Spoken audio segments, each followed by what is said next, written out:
दोस्तों आज अपनी इस वीडियो में आपको दिखाने जा रहा हूं कि कई ऐसे अलग अलग देश हैं जिनके लोग सड़कों पर उतरे और खासकर उन देशों के दूतावासों के बाहर जाकर प्रदर्शन किया जो इजराइल को समर्थन कर रहे हैं। ऐसा क्या हुआ, ये सब हमास ने ऐसा क्या कह दिया इस बीच की जिसकी वजह से ये जबरदस्त प्रदर्शन कई देशों में देखने को मिला। एक एक तस्वीर आपको दिखाऊंगा, वजह आपको दिखाऊंगा और ये प्रदर्शन एक दिन नहीं बल्कि 3 दिन चलने जा रहा है, शुक्रवार, शनिवार और इतवार। ऐसा क्या हमास ने ऐलान किया है जिसके बाद ये प्रदर्शन जबरदस्त तरीके से देखने को मिला है।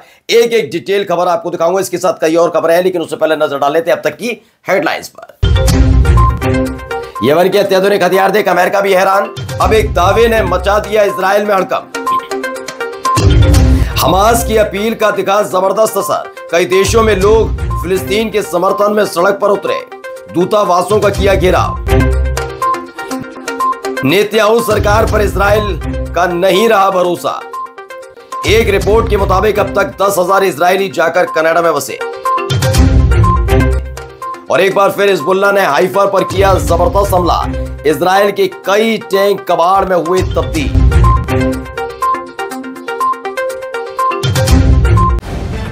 द लाइव टीवी, सच सबसे आगे। नमस्कार, मैं हूं प्राज्वल गौतम और आप देख रहे हैं द लाइव टीवी। मैं वीडियो की शुरुआत करूं उससे पहले आपसे एक छोटी सी अपील आपसे करना चाहूंगा। जो स्क्रीन पर आप QR कोड देख रहे हैं उस पर जितनी संभव मदद हमारी मदद कीजिएगा। आपका प्यार हम तक पहुंच रहा है लेकिन उसकी रफ्तार को थोड़ा सा और बढ़ा दीजिए, एस्केलेट कर दीजिए। आप समझ ही रहे, मैं आपको लगातार आपको दिखा भी रहा हूं कि किस तरीके से टीम काम करती है। जब आपका प्यार लगातार हम तक पहुंचता है, हौसला जज्बा हमारा लगातार बना रहता है और उसी हौसले और जज्बे के साथ एक एक तथ्यात्मक खबर आपके सामने लाते हैं।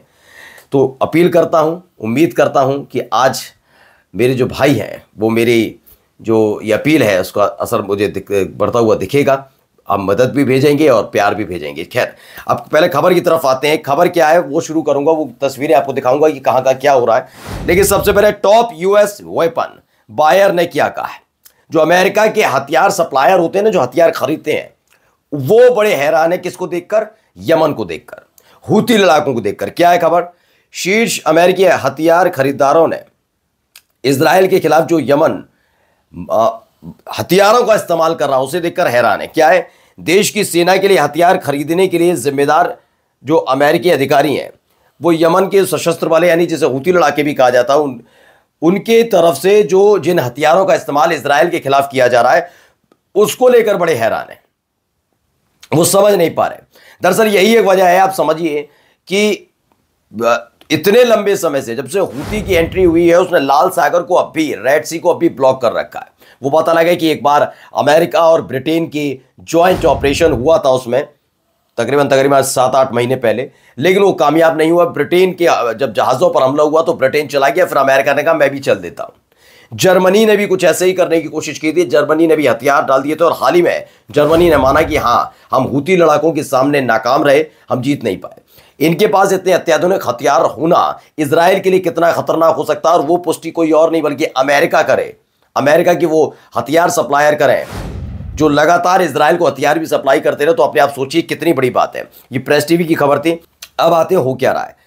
ये खबर एक आई है कि यमनी राजधानी सना में गजा और लेबनान के साथ ये पूरा ह्यूमन फ्लड चल नजर आया। दरअसल आपको याद होगा, आपके चैनल द लाइव टीवी ने आपको दिखाया था कि किस तरीके से हमास ने आगे आकर अपील की थी कि तमाम चीज़ें चल रही हैं, एक साथ चल रही हैं। इजराइल पर हम भी अटैक कर रहे हैं, इजराइल हमारे गजा पर भी लगातार अटैक कर रहा है, हिजबुल्लाह के साथ हो रहा है, हूती लड़ाकों के साथ हो रहा है, लेकिन एक दबाव की ज़रूरत भी है, अंतर्राष्ट्रीय दबाव। इसलिए हमास ने एक अपील की थी। इस बार सरकारों से अपील नहीं की थी, अपील किससे की थी? जो 52 देश हैं, मुस्लिम देश हैं, उनकी जनता से, कि आपके देश में उन तमाम देशों के दूतावासों के सामने प्रदर्शन कीजिए जो खुले तौर पर इजराइल को समर्थन कर रहे हैं। और ऐसे में होने लगा। ये पूरी तस्वीर, ये खबर ये बताई गई है, human flood entitle with Gaza and Lebanon, यानी कि प्रदर्शन हुआ। इसके साथ कई फोटोज़ हैं, आप फोटोज़ देखिए, कितने सारे फोटोज़ हैं। इसमें आपको हर तरफ सिर्फ लोग ही लोग नजर आएंगे। इसमें एक दावा किया गया है यमन की राजधानी सना में गजा और लेबनान के साथ। लिखा है इसका कि शीर्षक से क्या है, विजय तक शहीदों के पथ पर। ये एक है कि क्या, the path of martyrs until victory. ये लिखते हैं कि यमन की राजधानी पर कुछ इस तरीके से लोगों की भीड़ जमा होती हुई नजर आई और उन्होंने अलग अलग दूतावासों का घेराव भी किया है। एक प्रेस टीवी की खबर भी है, इसमें वीडियो में आप देख सकते हैं। इस वीडियो में आप देखेंगे लोग सड़कों पर उतरे हैं, विरोध प्रदर्शन चल रहा है, लगातार ये हुआ है। ये वीडियो भी निकल कर आई, प्रेस टीवी ने इसे बताया गया प्रदर्शनकारी लंदन में तुर्की दूतावास के बाहर गए, लंदन में तुर्की दूतावास के बाहर, और इजराइल के खिलाफ ऊर्जा और हथियार प्रतिबंध की मांग कर रहे थे। तुर्की से कह रहा है, तुर्की पर बीच में वीडियोस आई थी, खबरें आई थी कि तुर्की लगातार ये सब कर रहा है, तो इसको लेकर बड़ा सवाल उठाया गया। अब एक और खबर निकल कर आई है, देखिए। गजा नरसंहार से नाराज इराकी प्रदर्शनकारियों ने इजराइल, अमेरिका और ब्रिटेन के झंडे जलाए। इराकी प्रदर्शनकारियों ने गजा और लेबनान के खिलाफ जारी इजरायली आक्रामकता की निंदा करने के लिए एक विशाल रैली, बड़ी रैली को बुलाया गया था, और इस दौरान अमेरिका, ब्रिटेन और इजराइल के झंडे तक जला दिए गए। ये प्रेस टीवी का दावा है। अब आते हैं एक और महत्वपूर्ण खबर पर, जो मैंने हेडलाइन में आपको दिखाई थी। खबर क्या थी? हरेत्स है एक अखबार, उसने दावा किया है कि जब से ये पूरा संघर्ष चल रहा है तब से 10,000 से ज्यादा ऐसे इजरायली हैं जो अपने देश को छोड़कर जा चुके हैं। यानी कुछ तो ऐसे हैं जो भाग रहे हैं इधर उधर, कहां जाया जाए, और जो पैसे वाले हैं जो भाग सकते हैं अपने देश से, वो जा रहे हैं, कनाडा चले गए। खबर पढ़िए, इस साल 10,000 से ज्यादा इजरायली कनाडा चले गए। एक नई रिपोर्ट में कहा गया है कि कनाडा की तरफ जाने वाले इजरायलियों की तादाद में बहुत तेज रफ्तार में वृद्धि हुई है, मतलब बढ़ गई है बहुत ज्यादा, क्योंकि कब्जा करने वाले मतलब जो इजराइल गजा पट्टी में और ज्यादा हमले कर रहा है, और लेबनान में भी लगातार हमले कर रहा है, और जिससे उल्टा इन पर इफेक्ट पड़ रहा है। और यही वजह है जिसको देख नहीं पा रहे, झेल नहीं पा रहे इजरायली, और धीरे धीरे अपने अपने देश को छोड़कर जा रहे हैं। प्रेस टीवी की खबर, बड़ी खबर है। अब एक वीडियो जरा देखिएगा। तो ये वीडियो प्रेस टीवी का वीडियो है। इसमें स्कॉट रिटर का कहना है कि हिजबुल्लाह को सीज फायर के लिए, खास तौर पर युद्ध विराम के लिए मजबूर करने में इजराइल की सेना पूरी तरह से नाकाम रही। तेल अवीव पूरी तरह से नाकाम रहा है। ये बहुत बड़ा झटका माना जा रहा है इजराइल के लिए। उन्होंने, क्योंकि वो न तो केवल अपने निवासियों को वापस करने में असमर्थ हैं, बल्कि हिजबुल्लाह के बढ़ने की वजह से जो बाकी उनके रहने वाले हैं, जो इजरायली इन्होंने बसाए थे अलग अलग जगह, वहाँ उनको निकालने में भी बड़ी मजबूरी हो रही है। मतलब एक तरह तो दोबारा उनको वहाँ पर पहुँचाना है जहाँ से उनको खदेड़ दिया है, जैसे हाइफा है, कई जगह उसको छोड़ छोड़ कर भागे हैं। और इन सब के बीच एक वीडियो भी आ गई। वीडियो क्या है, पहले वीडियो आप देखिए। तो इस वीडियो में आप देख रहे होंगे हिजबुल्लाह की तरफ से जारी की गई। इसमें बताया गया है कि हाइफा के दक्षिण में इजरायली एलियाकिम अड्डे को निशाना बनाने की तस्वीर निकलकर सामने आई है। उस तस्वीर के बाद की तस्वीरें और ज्यादा दिलचस्प नजर आएंगी आपको। ये देखिए, एक और वीडियो आप देखिए, ये प्रेस टीवी की तरफ से आया वीडियो। तो इसमें बताया गया है, वीडियो में हिजबुल्लाह लड़ाका संगठन ने हाइफा के शहर के दक्षिणी इलाके में इजरायली सेना के इलियाकिम बेस को निशाना बनाया, और उसका वीडियो भी जारी किया कि देखिए किस तरीके से हमने इस बेस को निशाना बनाया। और उसके बाद की जो वीडियो है, ये भी एक बार वीडियो देखिए। इस वीडियो को भी प्रेस टीवी की तरफ से जारी किया गया, और लिखा है, हिजबुल्लाह लड़ाकों ने ड्रोन और कादर 2 मिसाइलों के साथ तेल अवीव में क्रिया सैन्य अड्डे पर, जो उनका क्रिया सैन्य अड्डा है, मिलिट्री बेस है, उस पर जबरदस्त हमला किया है। कैसे? कादर 2 मिसाइल से एक बड़ा हमला हिजबुल्लाह की तरफ से किया गया। और उसके बाद की ये तस्वीर देखिए, ये अलमनार नाम का है। उन्होंने अलमनार ने शमा में इजराइल का जो मरकवा टैंक है उसकी तस्वीर जारी की। बताया गया कि जल भुन के राख हो गया, तबाह हो चुका है, परेशान होने की जरूरत नहीं है। एक और तस्वीर मैं आपको दिखा रहा हूं, देखिए, ये एक और तस्वीर निकलकर सामने आई है। कई तस्वीरें हैं इससे जुड़ी हुई, जिसमें आप अलग अलग तरीके से धू करते हुए एक जल रहा है टैंक। इसको लेकर भी कहा गया, उत्तरी गजा में लड़ाई के दौरान जो लड़ाका संगठन है की तरफ से IOF के टैंक को नष्ट कर दिया गया, और उसकी देखिए सिर्फ कबाड़ बनी हुई, तबाह हो चुकी, ध्वस्त हुई तस्वीर निकलकर सामने आई है। एक और देखिए, एक बुलडोजर से भी हमला किया गया। लिखा है, बुलडोजर वाज ऑल्सो अटैक।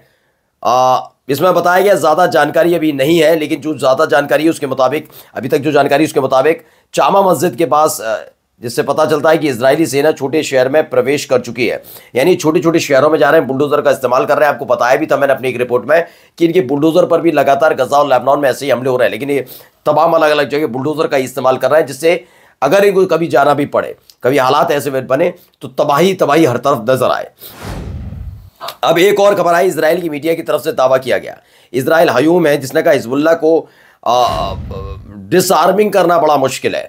उनका कहना है हिजबुल्लाह को डिसआर्मिंग करने का लक्ष्य संभव नहीं है, और अगर इजराइल इसकी मांग करता है तो ये जो पूरी चीज़ है वो हमेशा के लिए उसे परेशान कर देगा। इसलिए हिजबुल्लाह पर फोकस ना करके हमास पर फोकस किया जाए। इस बात की अब पर जोर दिया जा रहा है इजराइल के अंदर। कहा गया लेबनान की जीत की बात और खून से चुकाई गई है, भारी कीमत चुकाई गई है। इस बात को अब इजराइल की मीडिया भी मानती है कि हाँ, लेबनान से जो बढ़त बनाने की कोशिश हो रही थी, उस बढ़त में हमने बहुत भारी कीमत चुकाई।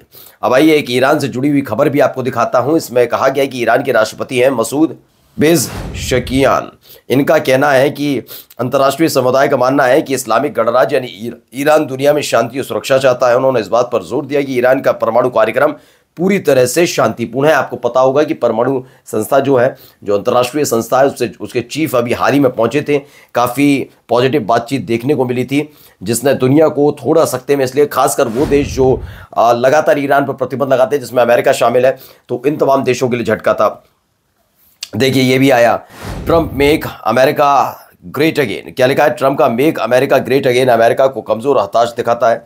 ये IRGC की तरफ से कहा गया है, नहीं ईरान के जो प्रमुख है, जो उनकी सेना के प्रमुख है, उनकी तरफ से कहा गया है। ईरान के इस्लामिक रेवोल्यूशनरी गार्ड कॉर्प्स के पूर्व प्रमुख का कहना है कि डोनाल्ड ट्रंप का नारा मेक अमेरिका ग्रेट अमेरिका दर्शाता है कि अमेरिका कितना कमज़ोर हो चुका है। उन्होंने अमेरिकी आधिपत्य का मुकाबला करने के लिए, मतलब जो पूरा उनका संगठन है उसका मुकाबला इस्लामिक सेना के गठन के लिए अपील की है लोगों से कि सबको इस्लामिक सेना के गठन की बात करनी चाहिए। और जाते जाते एक आखिरी वीडियो मैं आपको दिखाने जा रहा हूँ। इस वीडियो में देखिएगा, जहाँ जॉर्डन के लोगों ने ज़बरदस्त UNRWA की गतिविधियों पर बहुत बड़ा प्रदर्शन किया।